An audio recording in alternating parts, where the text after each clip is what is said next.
ስጦታ ተልኮልኝ ነበር። ስጦታውን ላሳያችሁ። ፕሮቴስታንታዊ ጂሃድ በኢትዮጵያዊነት ተዋህዶነት ላይ ሲፋፋም ነው የሞተበት ምክንያት ይሄ መጽሐፍ ነው። እኔና እናንተን የነካ የቅዱስ ዮሐንስ ልጆች ለእሱ ብቻ አይንሰላች ዘሩም አይተርፍም። ቤተክርስቲያን ምስክሬ ናት። ሳውዝ አፍሪካዊ ፓስተር ከእንደገና ተመልሷል። ይቅርታ ይጠይቃል ተብሎ ሲታሰብ ይቅርታ የሚጠይቀው ያጠፋ ሰው ብቻ ነው፣ የተሳሳተ ሰው ብቻ ነው። እኔ ደግሞ አልተሳሳትኩም ብሎ እንግዲህ አይኑን በጨው አጥቦ ከእንደገና መጥቷል። ቅዱስ ገብርኤል ደግሞ የእግዚአብሔርን ስም ተሸክሞ ነው የሚመጣው። ጎበዝ፣ የእግዚአብሔር ስም እኮ ሰማይና ምድርን እንደ ቅቤ ያቀልጣቸዋል። ዲያቆን ክርስቶፎሮስ አርፈ ተቀመጥ የሚል ዛቻ እየደረሰው ነው የሚገኘው። ሄሎ ወንድሜ ክርስቶፎሮስ ብታርፍ አይሻልም? ሰላም ጤና ይስጥልኝ። እንዴት አደራችሁ? እንዴት ዋላችሁ? እንዴት አመሻችሁ? አምላክ አበው ቅዱስ እግዚአብሔር ስሙ ዛሬም ዘወትር የተመሰገነና የተወደሰ ይሁን። እንግዲህ ከብሩኬ ጋር በተገናኘ ወይ ደግሞ ባሩኬ ጋር በተገናኘ አዲስ መረጃ አለ። ዛሬ ፍርድ ቤት ቀርቦ ነበረ። ምን ተባለ የሚለውን ነገር ጥቂት ነገር እንመለከታለን። ከዛ በተጨማሪ ዘአማኑኤል የተባለው መጋቢ እየደወለ ወንድሞችን እያስፈራራ ነው። አሁን ሌሎች መረጃዎች ድምፆችም እየወጡ ጭምር ነው።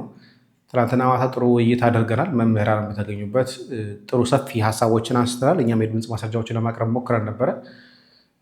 ከዛ በተጨማሪ እንግዲህ ዛሬ ቅዱስ ገብርኤል ነው። እንኳን አደረሳችሁ። ሁለት ወቅታዊ ነገሮችን አያይዘን እንመለከታለን። ከአጥማቂያን ጋርም እንደዚሁ አንድ የምናነሳው ሀሳብ ይኖራል። ለማንኛውም ግን ከዚህ እንጀምር። ክርስቶፎሮስ አርፈ ተቀመጥ የሚል ዛቻ እየደረሰው ነው የሚገኘው። ሄሎ ወንድሜ ክርስቶፎሮስ ብታርፍ አይሻልም? ማን ልበል ወንድሜ? እረፍ ብያለሁ። የመጨረሻ ነው። አማን ነህ? እንግዲህ ዛቻውን ደግሞ እያሰማ የሚገኘው ጋሼ ነው ማለት ነው። ቤተክርስቲያንን በዚህን ያክል መጥላት ለምን ያስፈልጋል? ተው እረፍ፣ የቤተ ክርስቲያንን ማዕረግ አትዘብት ብሎ ሰው ሲመከር ወይም ደግሞ ነገሮች ፊት ለፊት ሲቀርቡበት ግድ የለም እሺ መለስ ልበል ብሎ እኮ ከልቡናው ጋር ተማክሮ ዝቅ ይላል። በዚህን ያክል የቤተ ክርስቲያን ጠላት ለመሆን ቆርጦ መነሳት፣ ሚዲያው የሆነን ነገር ከያዘ የሆነ ጊዜ ብቻ አጨብጭቦ አሸብሽቦ ይተዋል። ከዛ በኋላ ተመልሼ መልክ መስራት እችላለሁ በሚል ድጋሚ እየታየ ያለ እብሪተኝነት፣ ይህ እብሪተኝነት ይተነፍሳል። አሁንም ቢሆን በቅድስት ቤተ ክርስቲያንና በክብሯ በማዕረጓ ማንም ቆሞ ሲሸና ማንም ሲያላግጥባት አንመለከትም። ስለዚህ አሁንም ከዚህ ድርጊት ለመታቀብ ደጋግመን እየመከርን ነው የምንገኘው። የቤተ ክርስቲያን ማዕረግ መዘበቻ አይሆንም። ቃል ለምድር ለሰማይ ይህንን ነገር እስከ ጥግ እንሄድበታለን። እናመሰግናለን ወንድማችን፣ እግዚአብሔር ይስጥልን። እንግዲህ ከዚህ ጋር ተገናኘ ትናንትና በስቲያም አንድ ቪዲዮ ሰርችላችሁ ከውስጥ በፊት አንድ ቪዲዮ ረዘም ያለ ቪዲዮ 41 ደቂቃ ፈጀ ቪዲዮ አቅርቤላችሁ ነበር።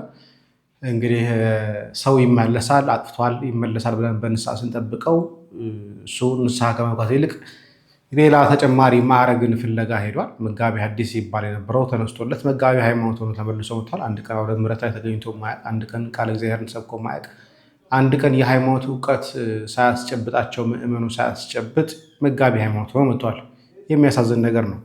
ከወንድም ብሩኬ ጋር በተገናኘ እንግዲህ ዛሬ ቅዱስ ገብርኤል ቀን ነበረ ፍርድ ቤት የነበረው ቀጠሮ።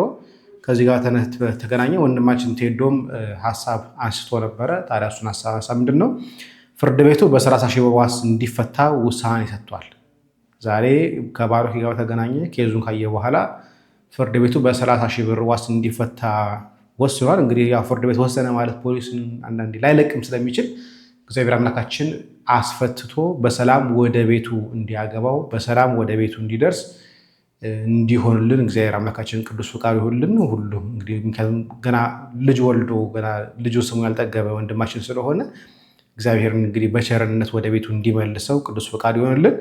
ወደ ሌሎች ጉዳዮቻችን እንግባና ዛሬ ጧት አንዲት እቺ ታሶሳችሁ አባ ገብረ ኪዳንን ስብከት ደግማ ስታስተምር የነበረችው ስትነግር የነበረችው አያታችን ላይ ዛሬ አየኋትኝ ከስንት ጊዜ በኋላ እና ላሳያችሁ። የሆነ ስጦታ ተልኮልኝ ነበር። ስጦታውን ላሳያችሁ። እኔ በጣም ነው ደስ ያለኝ። ሰው ስጦታ ከሰጠ እንደሚወደው ለማሳየት ነው። ናቲ ስለወደድከኝም ስለሳልከኝም አመሰግናለሁ። እግዚአብሔር ይስጥልኝ። እናንተም የምትወዱትን ሰው ማሳል ከፈለጋችሁ አስሩ። ቻው። ከስንት ጊዜ በኋላ ጠፍታ ነበረ። እሸቱ ከቀረበች በኋላ አባታችን አባ ገብረ ኪዳን ጋርም ቀርባ እንግዲህ አላቅም ለትምህርት ይሁን ለምን ጊዜ ብቻ አላቅም ትንሽ ጋፕ አረጋለች፣ ብሬክ አረጋለች። ሚዲያ ላይ እያየኋትኝ አይደለም።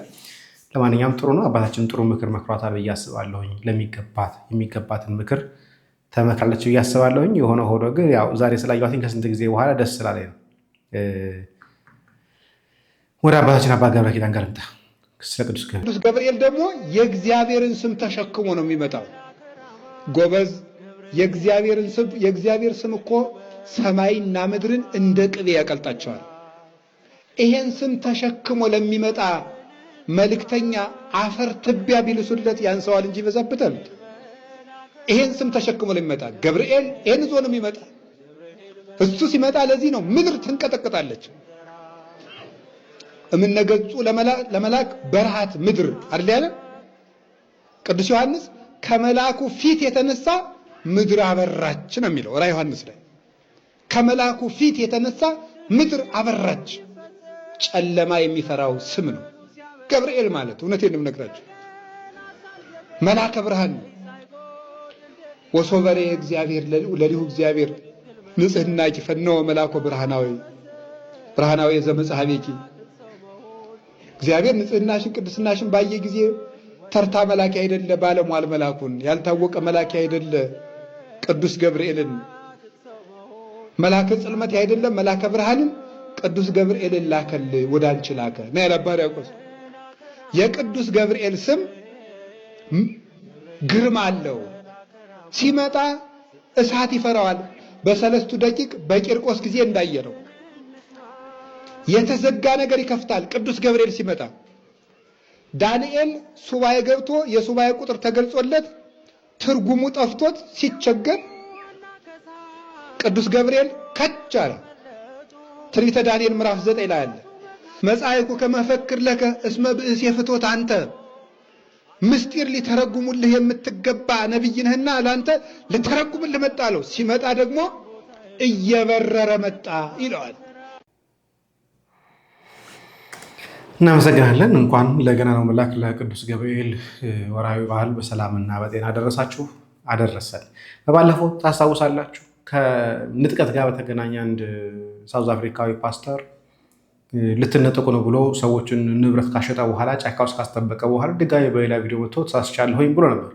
አሁን ደግሞ በሌላ ቪዲዮ ተመልሷል። ሳውዝ አፍሪካዊ ፓስተር ከእንደገና ተመልሷል። ይቅርታ ይጠይቃል ተብሎ ሲታሰብ ይቅርታ የሚጠይቀው ያጠፋ ሰው ብቻ ነው፣ የተሳሳተ ሰው ብቻ ነው፣ እኔ ደግሞ አልተሳሳትኩም ብሎ እንግዲህ አይኑን በጨው አጥቦ ከእንደገና መጥቷል። አሁንም እንደተናገረው ከሆነ ባለፈው የነገርኳችሁ ቀን ማለትም ሴፕቴምበር 24 እና 25 እርገት ይኖራል ብዬ የተናገርኩት ቀን ውሸት ሆኖ አይደለም። ነገር ግን ከእንደገና ፈጣሪ በህልሜ መጥቶ እንደነገረኝ ከሆነ የዛኔ የተጠቀምኩት ግሪጎሪያን ካላንደር ሲሆን ነገር ግን መጠቀም ያለብኝ የጁሊያን ካላንደር መጠቀም እንዳለብኝ ነግሮኛል። የጁሊያን ካላንደር ከተጠቀምኩ ደግሞ የ13 ቀን ልዩነት አለው። ስለዚህ ቀኑ የሚሆነው ያለፈው ሴፕቴምበር 24 ሳይሆን የሚመጣው ኦክቶበር 7 ነው። ይህ ማለት እንግዲህ ከ8 ቀን በኋላ እርገት ይሆናል። የካላንደር ችግር ነው እንጂ የተነገረኝ ነገር ውሸት ሆኖ አይደለም ብሎ እንግዲህ አይኑን በጨው አጥቦ ከእንደገና መጥቷል ማለት ነው። እናም ይህ ግለሰብ የሚያደርጋቸው ነገሮች በብዙ አማኞች ላይ እንግዲህ ትልቅ የሆነ ኢፌክት እያመጣ ይገኛል። አሁንም ይህንን ሰው ፌስ የሚያደርገው የለም። የተናገረው ነገር ምንም እንኳን ውሸት ቢሆን ከእንደገና መጥቶ በካላንደር አሳቧል። ወደኛ ሀገርም ካላንደር ይመለሳል ተብሎ ይታሰባል። እሱም እንደተናገረው ከሆነ በሚቀጥለው ሳምንት ማለትም መስከረም 26 እና 27 እርገት ይኖራል ድጋሚ ብሎ ተናግሯል ማለት ነው። ይህንን ነገር ተከታታይ የማቀርብላችሁ ይሆናል። ይህንን ሰው ሀይ የሚለው ሰው ጠፍቷል ማለት ነው። አዲስ ነገር ካለ መለስ ይሆናል። ብሩክ ነኝ። እንግዲህ አሁን ትንሽ ቆይቶ ደግሞ በኢትዮጵያ ካላንደር ትክክለኛው አቆጣጠር ኢትዮጵያ ካላንደር ስለሆነ ወደ ኢትዮጵያ ካላንደር መለሳለሁኝ እንደሚል ደግሞ ተስፋ እናደርጋለን። የዛን ጊዜ ትንሽ እንሰማዋለን። ወደ ፕሮፌሰር ጋር እንምጣ።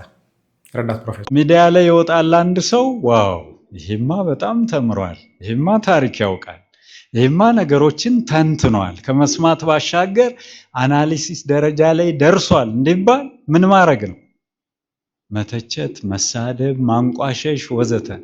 ለዚህ ነው እሱ ባለው በለጠ አንብባችሁ ከሆነ ማንበብ የሚኖርባችሁ መጽሐፍ ነው ዘመኑን ለመረዳት። ፕሮቴስታንታዊ ጂሃድ በኢትዮጵያዊነት ተዋህዶነት ላይ ሲፋፋም ይላል ርዕሱ ራሱ ሲያስፈራ ፕሮቴስታንታዊ ምን ጂሃድ የማን ነው? ፕሮቴስታንታዊ ጂሃድ በኢትዮጵያዊነት ተዋህዶነት ላይ ሲፋፋም ነው። የሞተበት ምክንያት ይሄ መጽሐፍ ነው። ለእናንተ መነግራችሁ ልብ የምትሉት ጉዳይ ሕይወቱን የሰጠለት ጉዳይ ይሄን ምስጢር ማጋለጥ ነው። ወስደውት እኮ ነበር። ምስጢር አይቶ ወጥቶ እኮ ነው ይሄን መጽሐፍ የጻፈው፣ ውስጥ ገብቶ አይቶ። ያ ሲጋለጥ ምን እንደደረሰበት ጠቆምኳችሁ። በአጸደ ገነት ያሳርፍልን። ምን አለ? ሁሉም የቅድስት ኢትዮጵያን ተዋሕዶ ሃይማኖት በምንነት ይከሳሉ? በጸረ ሕዝብነት፣ በኋላ ቀርነት፣ በጣዖት አምልክ፣ በኦሪታዊ። ሁሉም ግን ሆን ተብሎ ነው፣ ሳያውቁ እንዳይመስላችሁ፣ ሆን ተብሎ የማጠልሸት ስራና አካሄድ ነው። አሁንማ አለ የልብ ልብ አግኝተዋልና በምን ይከሷታል? በሰይጣንነት። አይታችኋል። ፓስተሩ የጳጳሳቱን አርዌ ብርት እያሳየ ይሄ የምታዩት እባብ ሰይጣናዊ አምልኮ ነው። ምስጢሩ ግን እኮ ሌላ ነው። ሙሴ የሰቀለው አርዌ ብርት ነው አይደል? ሙሴ ይሄን እንደሰቀለ ጌታችን ለኛ የተሰቀለና ያዳንን መሆኑን በምልክትነት ያንን ለማገናኘት ምስጢራዊ ውክልና ይዞ የተቀመጠውን በዛ ልክ ገና ቀደም ባሉትና አውሮፓ መር እይታ በነበራቸው ምሁራን የኢትዮጵያ ቤተክርስቲያን እንደ መሰናክልና ማነቆ ተደርጋ በስፋት በመፈረጇ ይላል። ኢትዮጵያ ላይ ያሰቡትን ሁሉ እንዳይፈጽሙ እንቅፋት የሆነችባቸው ማናት? የኢትዮጵያ ቤተክርስቲያን። በዛ ልክ ይፈርጇታል፣ ባልሆነችው ይወክሏታል። በዘመናዊ ኢትዮጵያ ትምህርት ሞተርነት ልብ በሉ የሚጠቀሙት መሳሪያ ምንድነው? የዘመናዊ ትምህርትን ነው እንደ መሳሪያ። በዘመናዊ ትምህርት ሞተርነት የእምነት የባህል ትምህርት ቤቶች መዳከማቸው ትውልዱ ከሀገራዊ ማንነት ባዕድ እንዲሆን እያደረገው መጥተዋል። ብዙ ነው። መጽሐፉን ጠቁም ያለው አንብቡት በሰፊው። ቀደም ሲል ያነሳሁት የፋንታውን ዋቄ ዝም ሰብአዊነት ሴኩላር ሁማኒዝም ማለት ነው። ቤተክርስቲያን የዘመኑን ሁኔታ የትውልዱን ፈተናና ጥያቄ የሚመጥን የትምህርት ይዘትና የንብረት የገንዘብ የሰው አያያዝና አስተዳደር የስብከተ ወንጌልና ሐዋርያዊ አገልግሎት አቀራረብ ላይ እንዳትሰራ ደግሞ ምን አርገዋታል? ስራ ያስፈልጋል። እንዳትሰራም አርገዋታል። ደግሞ ይተቿታል። በኋላ ቀርነት ይከሷታል። እውነት በእኛ ዘንድ ያለ መሆኑ ግን ይሄ ሁሉ ርብርብ ያሳየናል። እንደ ስጋት ሲቆጥሩን፣ እንዲህ ሲፈሩን፣ እንዲህ ሲሰጉን የምንማረው ነገር ቢኖር ግልጽ ነው ማለት ድረ ዘመናዊነት፣ ግለኝነት፣ አንጻራዊነት፣ እግዚአብሔር እውነት ነው፣ ቅዱሳት መጽሐፍት ነገረ መለኮት የመገለጥ ውጤቶች ናቸው የሚለውን ሁሉ ጥያቄ ውስጥ የሚከት ነው። ይሄ ብትን ወደ አለማነት የሚመራ ነው። በዚህ ታሪኮች አደጋ ላይ ወድቀዋል። ባህል፣ ታሪክ ወዘተ እንዲሁና ብዙ መረጃዎች ያሉበት ነው።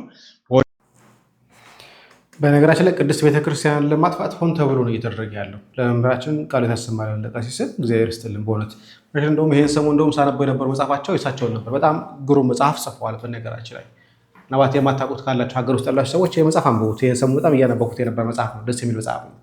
ተመልከቱ። ይሄ መጽሐፍ እና በጣም ደስ የሚል መጽሐፍ ነው። የቀሲስ መጽሐፍ ነው።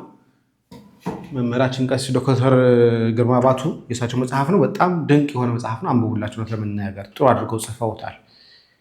እና ኢትዮጵያ ውስጥ ቤተክርስቲያን ላይ መናፍቃኑም እስልምናውም እያነሳባት ያለው እንቅስቃሴ አባቶቻችን ለመንቃት ፈቃደኛ ባለመሆናቸው መጠን በነገር ቤተ ክህነቱ ለመንቃት ፈቃደኛ ባለሆነ መጠን እነሱ ደግሞ እኛን ለማጥፋት የሚሄዱበት ርቀት እኛን ለማጥፋት እየሄዱበት ያለው ፍጥነት ግን መድኃኔዓለም ክርስቶስ ይወቅ እየተመጣጠነ አይደለም። የእኛ መተኛት የእነሱ ፍጥነት እኩል አብሮ መሄድ አይደለም። በነገር እግዚአብሔር ቸርነት ኖሮ ነው እስካሁን ድረስ እንደው ባላንስ ሆነ እየሄደ ያለው እንጂ በእነሱ ቤተክርስቲያን ለማጥፋት በሚሄዱበት ፍጥነት የኛ አባቶች ደግሞ ባለመንቃት ውስጥ መኖራቸው አለማያጠም ብሏል። ለማንኛውም ወደ ጆቢሮ አልመጣ እኔና እናንተን የነካ የቅዱስ ዮሐንስ ልጆች ለእሱ ብቻ ይምሰላች ዘሩም አይተርፍም። ቤተክርስቲያን ምስክሬ ናት። እኔና እናንተ ነክቶ በነፃነት መኖር መብላት መጠጣት አይችልም። ወረቱ ባዶ፣ ሰላም የለው፣ ጤና የለው፣ እንቅልፍ አይወስደው፣ እንደተተከተከ ነው ቀኑን የሚፈጅና አባ ዮሐንስ ምን አሉ? እኔንና እናንተን እንግዲህ እሳቸውና ተከታዮቻቸው መሆኑ ነው። እኔንና እናንተን የነካ እንኳን እሱ ዘሩም አይተርፍ ጌታችን መድኃኒታችን ኢየሱስ ክርስቶስ በቀራንዮ አደባባይ ለሚሰቅሉት ሰዎች ምን ብሎ ጸለየላቸው? በሉቃስ ወንጌል ምዕራፍ 23 ቁጥር 34 ላይ ስታነቡ አባት ሆይ የሚያደርጉትን አያውቁምና ይቅር በላቸው። አባ ዮሐንስ ምን አሉ? እኔንና እናንተን የነካ ወረቱ አይባረክም፣ በሰላም አይተኛም፣ ጤና የለውም፣ በነጻነትም መኖር አይችልም አሉ። ጌታችን መድኃኒታችን ኢየሱስ ክርስቶስ በማቴዎስ ወንጌል ምዕራፍ 5 ቁጥር 44 እስከ 45 ምን ብሎ አስተማረ? በሰማያት ላለ አባታችሁ ልጆች ትሆኑ ዘንድ ጠላቶቻችሁን ውደዱ፣ የሚረግሟችሁንም መርቁ፣ ለሚጠሏችሁም መልካም አድርጉ፣ ስለሚያሳድዷችሁም ጸልዩላቸው አለ። ቅዱስ እስጢፋኖስ ቀዳሜ ሰማዕት ምን አለ? አባት ሆይ የሚያደርጉትን አያውቁምና ይቅር በላቸው አለ። ምን የሚያደርጉትን ነበር እንደዚህ ብሎ የጸለየላቸው? የሚወግሩትን የሚገድሉትን ሰዎች ነው እንደዚህ ብሎ የጸለየላቸው። አባ ዮሐንስ እንደዚህ እያሉ ያሉት እነማንን ነው? በእሳቸው ትምህርት ላይ ጥያቄ የሚያነሱትን፣ እርስዎ የሚያስተምሩት ኦርቶዶክሳዊ ትምህርት አይደለም፣ ራስዎትን ከፍ ከፍ ያደርጋሉ፣ ራስዎትን ከጻድቃን ጋር ያወዳድራሉ ብለው ይህን ነገር ያስተካክሉ ብለው ጥያቄ በሚያነሱባቸው ወንድሞቻቸውና ልጆቻቸው አባቶቻቸው ላይ ነው ይህን ነገር እየዛቱ ያሉት ማለት ነው። ታዲያ ይሄ ኦርቶዶክሳዊ ትምህርት ነው? ፈጽሞ ይህን ነው የምቃወመው ማለት ነው። ጌታ የሚገድሉትን ሰዎች ይቅር በላቸው ካለ አባ ዮሐንስ ጥያቄ የሚያነሱባቸውን ሰዎች ዘራቸው አይተርፍም ማለት ምን ማለት ነው? ይሄ ከአንድ ባይታዊ የሚጠበቅ ነው። ፈጽሞ ኦርቶዶክሳዊ ትምህርት አይደለም። ሐዋርያት ሲሳደዱ ከአንዱ ሀገር ወደ አንዱ ሀገር ይሸሹ ነበር። የሚያሳድዷቸውን ሰዎች ይመርቋቸው ነበር፣ የሚረግሟቸውንም ይመርቋቸው ነበር። አባ ዮሐንስ ምንድነው የሚያደርጉት? በዚህ ልክ ለተከታዮቻቸው ያስተምሯቸዋል ማለት ነው። እኔና እናንተን የነካ ዘሩም አይተርፍ ወረቱ አይባረክ ይላሉ። በምን መንገድ ወረቱን እንደሚያከሽፉበት አላቅም። ሰላም የለው ይላሉ። በነጻነት መኖር አይችልም ይላሉ ማለት ነው። እና ይሄ የወንጌል ትምህርት ነው? ፈጽሞ አይደለም። እንኳን ከአንድ ባይታዊ ይቅርና ከአንድ ክርስቲያን አይጠበቅም ይሄ ትምህርት እያልኳችሁ ነው። አስረግጬ እየነገርኳችሁ እኮ ነው። መጋቢ ሐዲስን እግዚአብሔር ይስጥልን፣ እግዚአብሔር አክብረልን። መረጌታን በደንብ እናመሰግናለን። እግዚአብሔር አክብረልን። በእውነቱ አሁን ላይ የሆነ ያለው በተለይ እነኚህ ጭፍን ተከታዮች ቤተክርስቲያን ሳያውቋት በቤተክርስቲያን በር ሳያልፉ አንድ ቀን ቤተክርስቲያን ምን ትላለች የሚለውን መጽሐፎቿን አገላብጠው የማያውቁ ሰዎች እንዲሁ በጭፍን ይከተላሉ። አብሮ ደግሞ ገደል ይገባሉ። እውር ቢመራው አብሮ የሚሄዱት ወደ ገደል፣ ገደል ደግሞ ሲገባ ደግሞ ወደ ሲኦል። ስለዚህ እባካችሁ አሁንም አይነ ልቦናችሁን ከፍታችሁ ወደ ቅድስት ኦርቶዶክሳዊት ቤተክርስቲያን ተመለሱ። ብትመለሱ ጥሩ ነው። ይህም አልፎ ተርፎ አሁን እነ ግርማ አሜሪካ ላይ እያጠመቁ ነው። ጆቢራው አሜሪካ ላይ ማጥመቅ ጀምሯል። በራሱ ስራ እየሰራ ያለው። ስለዚህ አንዳንድ ይገባሉ። የኛው አባቶች ያበሱላቸዋል። አንዳንድ ብር ወዳድ የሆኑ ሰዎች ስላሉ እነሱ በሩን ይከፍቱላቸዋል። እንደፈለጉ ሲሆን ደግሞ ብዙ ጊዜ እያየን ያለ ነው። እስቲ ወደ ቅድም ወደ ያነሳ ነው ወደ ክርስቶፎሮስ ሀሳብ ልምጣ። ቀጣ ደወለ። ሄሎ ወንድሜ ክርስቶፎሮስ ፋይሻለ ማልበል ወንድሜ። በነገራችን ላይ እዚህ ጋር ማልበል የምለው ጠፍቶኝ ምናምን አይደለም ወይ ስልኩ የነበረ የሆነውም አይደለም። የኔ ስልክም እንግዲህ የሰጡት አካላት ሰጥተውታል። ኦኬ ምንም ችግር የለውም፣ እንተዋወቃለንም። ግን ራሱ እንዲናገር ከመፈለግ ነበረ። ያው ይለያል፣ ምንም ችግር የለውም። ሄሎ ወንድሜ ክርስቶፎሮስ ብታርፍ አይሻልም?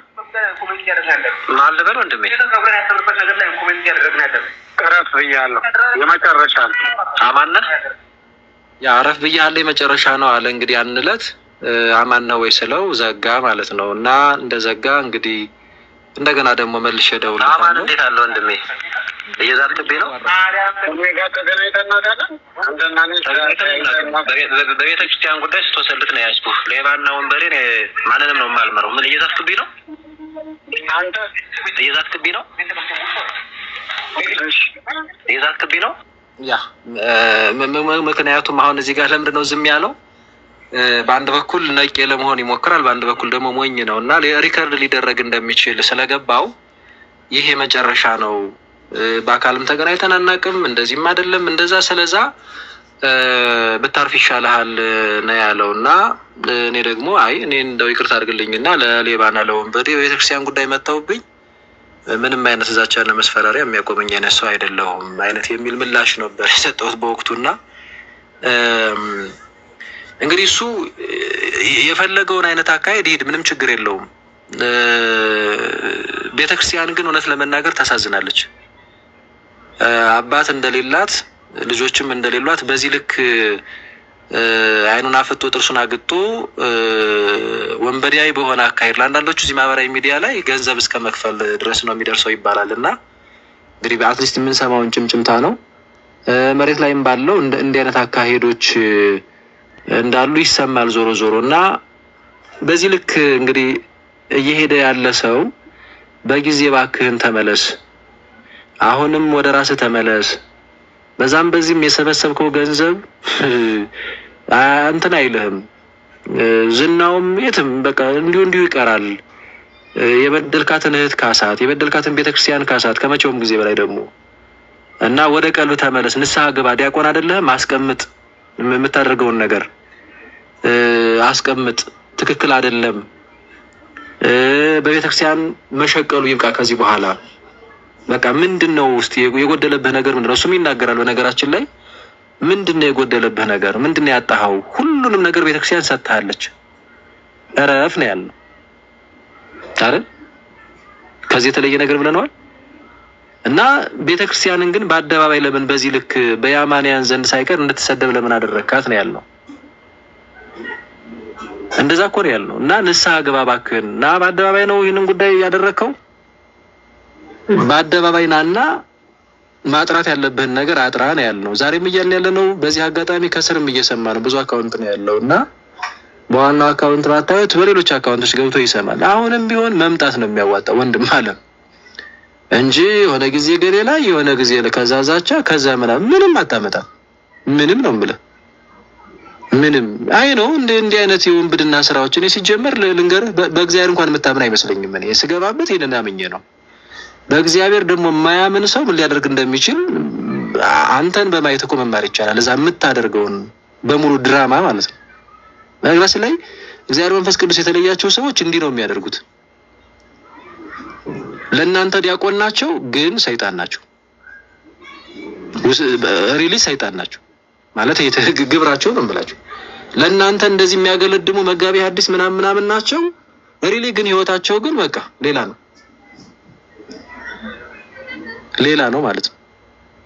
እዚህን ድብና አድርጌ ነው የማውቀው፣ ድብና አድርጌ ነው የምረዳ። እንዴ ምን ሆነ ነው ሞኝ ይመስላለሁ እንዴ? እና በዚህ ልክ ቤተክርስቲያን የተዳፈረ ሰው እኔንም አንዱን ግለሰብ ምን ይሄ እኮ ምን ሳላቅበት የገባውበት መንፈሳዊ ትግል የለም። እና በዚህ ልክ ነው አሁንም እየሄደ ደግሞ አንዳንዶቻችሁ ደግሞ እያጨበጨባችሁለት ምናልባት ጉዳዩን ደግሞ ባለመረዳት እንደው ችግር የለውም እኮ እኛ ይቅርታ አድርገንልሃል እንደው በቃ ችግር እያላችሁም የምንመለከተው እና ጀግናው የማይሰበረው ምናምን እያላችሁ ማለት ነው። ቤተክርስቲያን ላይ ያላገጠ እስቲል አሁን እዚህ ጋር ፎቶ ላይ የምትመለከቱት ምናልባት በቅርብ ለመጣችሁ ይሄ አለባበስ ምን የሚሉት አለባበስ ነው? እንዲህ ያለ ካባ፣ እንዲህ ያለ ሻሽ፣ እንደውም ወረቆም ሳይሆን አይቀርም እያሉ ነው ወንድመቶቼ። እኔ እንግዲህ ዝቅ አድርጌው ሻሽ አድርጌዋለሁ።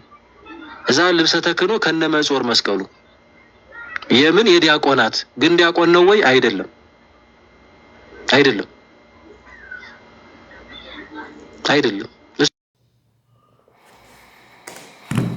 እናመሰግናለን ወንድማችን። አሁን ዲያቆን አይደለም፣ ድቁናውን አፈርሷል። በባለፈውም እንዳሳየዋችሁ ምንም አይደለም። ግን ቤተክርስቲያን ብር ለመብላት ግን ከተሰበሰበ ማህበር መካከል ላይ አንደኛው ይሄ ሰው ነው። ወደ አባታችን አባ ገብረ ኪዳን ልምጣ። 10,000 ስግደት ከሚሰግድ ሰው ቤተክርስቲያን እየሄደ ምንም የማይሰግድ ሰው ይሻላል። ቤተክርስቲያንን አልባ ፍሬ የለም። እንኳን እኛ የበቁት አባቶች እንኳን ያለ ቤተክርስቲያን አላፈሩ። እና አቡነ ገብረ መንፈስ ቅዱስ ያን ያህል ብቃት ይዘው ተሰውረው ቤተክርስቲያን ገብተው ቆርበው የሚሄዱበት ጊዜ ነበረ፣ የሚያስቀድሱበት ጊዜ ነበረ። እነ ማርያም ግብፃዊት በበረሃ የነበሩት ተሰውረው ያስቀድሱ ነበር። በጣም ብዙ እናቶች እርቃናቸውን የሚኖሩ እናቶች በረሃ ውስጥ በቅዳሴው መሃል ግን ተሰውረው ከአምዱ ጋር ቆመው አስቀድሰው ይወጡ ነበር። ስለዚህ ሰው ያለ ቤተ ክርስቲያን አያፈራም። ልንገራችሁ፣ ልንጾም እንችላለን፣ ልንጸልይ እንችላለን፣ ልንሰግድ እንችላለን፣ ምጽዋት ልንሰጥ እንችላለን፣ በጣም መጽሐፍ ቅዱስን ልናነብ እንችላለን፣ ብዙ ነገሮችን ልንለፋ እንችላለን። ቤተ ክርስቲያን እየቀረ ግን የሚያፈራ ሰው የለም። እርግጠኛው ነኝ ነው የምነግራችሁ። ሰው የሚያፈራው ከእግዚአብሔር ቤት ነው። ያለ ቦታው ተተክሎ እንዴት ሰው ያፈራል? እና ምንድነው ያላቸው? ቅድም ያልኳችሁ ማቴዎስ ወንጌል ምዕራፍ 24 ላይ ስራ ፈታችሁ እዚህ የቆማችሁ ለምንድን ነው? ሂዱና በወይኔ ቦታ ስሩ ነው። የወይኔ ቦታ ያላት ማን ነው? ቤተክርስቲያን ነው። ቤተክርስቲያን ውስጥ ቤተክርስቲያን ይኸው ታምረ ኢየሱስ ስታነቡ ሰምታችሁ ይሆናል ወይ ሲነበብ ሰምታችሁ ይሆናል። ምን ይላል?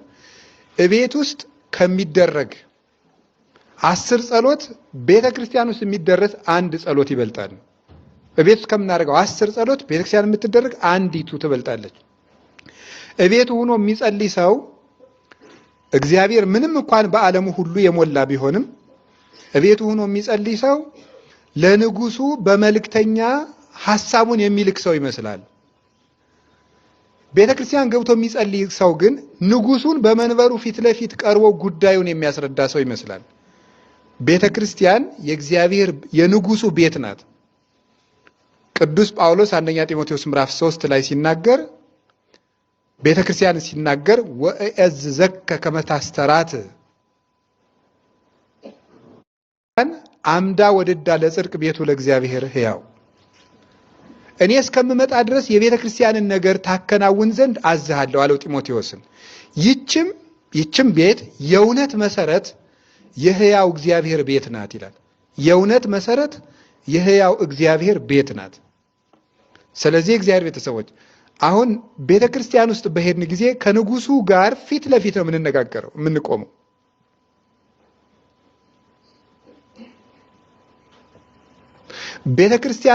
ቤተክርስቲያን ውስጥ ቆሞ የሚቀድሰው ቅዱስ ዮሐንስ አፈወርቅ ስለ ንስሐ በጻፈው መጽሐፍ ውስጥ እንደተናገረው ቤተክርስቲያን መቅደስ ውስጥ የሚጸልየው ጸሎት ፊታቸውን በሁለት ክንፋቸው ሸፍነው የሚቆሙ ሱራፌል ያሉበት መንበር ፊት እንደቆመ ይቁጠር ይላል። ቅዳሴ የሚቀድሰው ካህን ሱራፌል በሁለት ክንፋቸው ፊታቸውን ሸፍነው በሚቆሙበት የእሳት ጎርፍ ከሚፈልቅበት መንበር ፊት ሰማይ ላይ እንዳለ ያስብ ይላል። የሚያስቀድሱ ሰዎችም በዚያ ዙሪያ እንደከበቡ እሳት ከሚፈልቅበት መንበር ዙሪያ እንደከበቡ እያሰቡ ያስቀድሱ። ያንን ያደረገ እንደሆነ ለዚህ ነበር ቅዱስ ጎርጎርዮስ ዘኑሲስ ሲቀድስ ጌታችን ኢየሱስ ክርስቶስን እያሰበ ሲቀድስ በአካል እየተገለጸለት አቅፎት በናፍቆት ያለቅስ ነበር። እንዲሁም አንድ ነገር ልንገራችሁ፣ እቤት ውስጥ ከመትጋት ቤተክርስቲያን ውስጥ ማንቀላፋት ሁሉ ይሻላል። ቤት ውስጥ ቆሞ ከሚያደርሰው ቤተክርስቲያን ሄዶ ተኝቶ የሚያደርሰው ይሻላል። ለምሳሌ ቅዱስ ጎርጎርዮስ ዘኑሲስ በሕፃንነቱ እናቱ ይዛው ስትሄድ ቤተክርስቲያን መሄድ የማይወድ ልጅ ነበር። እሱ ይረብሽ ነው። ቤተክርስቲያን አትውሰጂኝ ይላል። ስትወስደው ደግሞ ሄዶ ይተኛል ቤተክርስቲያን። እና ከዕለታት አንድ ቀን የ40 ሐራ ሰማይ የሰማዕታት በዓል ሆኖ ቅዱስ ጎርጎርዮስ ተኛ። እናቱ ወስደው ሐራ ሰማይ መተው ሌሊት በህልሙ በበትር አናቱን መታ አደረጉት። ለምንድን ነው በእኛ በዓል የምትተኛ አሉት። ቤተክርስቲያን ውስጥ ደንግጦ ተነሳ። ከዚያ ወዲያ ቤተክርስቲያንን ወዷት ቀረ ይላል። የሚያንቀላፋ ሰው እንኳን ቢኖር እንደው ቤተክርስቲያን አምጣችሁ አስተኙት ነው ቢያንቀላፋ እንኳን። እንደው እዚያ ደግሞ እጄ እየተኛው ቤተክርስቲያን ስሄድ እንቅልፍ እየመጣብኝ አትበለው፣ አትቅሩ። ቤተክርስቲያን ቤት ውስጥ ከምትቀሩ ቤተክርስቲያን መታችሁም ቢሆን ተኙ፣ ግድ የለም።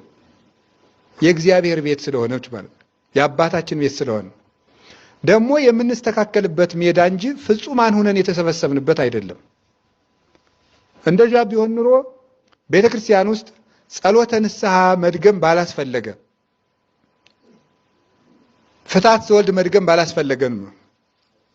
ለማ አበስነ ለከ እግዚኦ አው በአይምሮ አው ዘእንበለ አእምሮ አው በጽልሁት አው በከየ ልብ አው በገቢር አው በተናግሮ። አቤቱ አንተን ብንበድል በማወቅም ቢሆን ባለማወቅም ቢሆን በልቡና ክፋትም ቢሆን በተንኮልም ቢሆን በእውቀት ማነስም ቢሆን ተውልን ምንለው ለዚህ ነው። ቤተክርስቲያን ውስጥ የንጉሱ ቤት ናት፣ ግን ደግሞ የምንስተካከልበት የአባታችን ቤት ናት። የአባታችን ቤት ስለሆነ ስለዚህ ሰው ፍሬ እንዲያፈራ ንጹህ ቢሆንም ቢያድፍም ቢተዳደፍም ቤተክርስቲያን መሄድ አለበት። ያ ማለት ባልተገባን ቀን ሁሉ ቤተክርስቲያን መግባት አለብን ከማለት የተለየ ነው ንግግር። ተፈጥሯዊ ግዳጃችን በከለከለን ጊዜ አንገባም።